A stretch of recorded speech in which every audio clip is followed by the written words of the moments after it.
he could get. Being nice, being respectful. And I tried to follow, well, who is a good man that I could follow or that would mentor me? And I looked at, let's say, 100 men, but I only can remember them 2. Wow.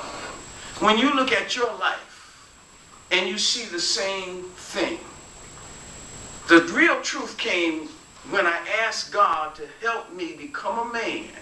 It was channeling my thinking, rethinking what I thought a man was. And I had to get the answer out of the Bible. The same would go for women, or for us as humans.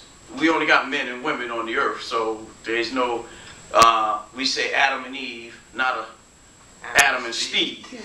There's an Adam and Eve, man and woman. When we want our character to be that which is not questionable, where will you get the answer that will help your character be non-questionable? They can argue with you. They can say this and say that. But remember, they did the same with Jesus. But the Bible says something, that they tried to trick him in what he said. And they could not find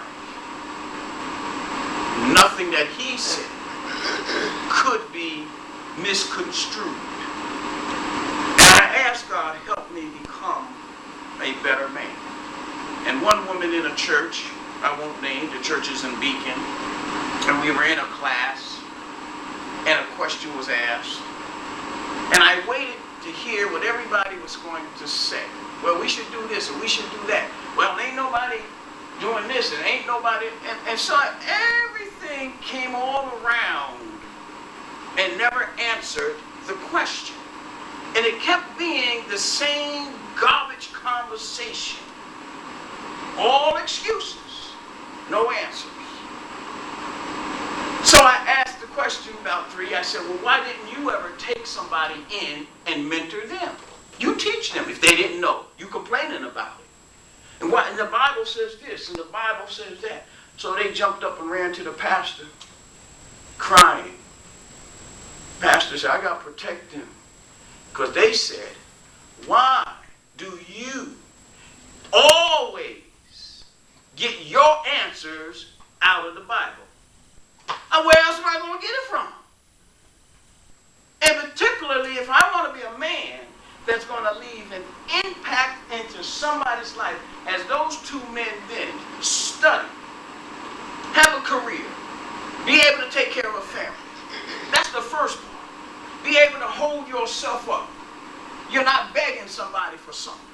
You know how to go through some hell, hard times, because anybody that's ever worked on a job, you know some stuff is some stuff on a job. But you know how to stand there and take it, because there's a bigger thing behind you that you're trying to accomplish and maintain and establish. And second, realize respect. Respect.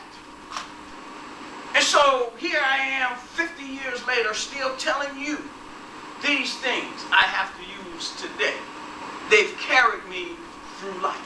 It's the same as I've seen some guys, I promised myself, I'll never be a buzzard like that. That's not a man. Yesterday, my wife and I were out at a place, Middletown.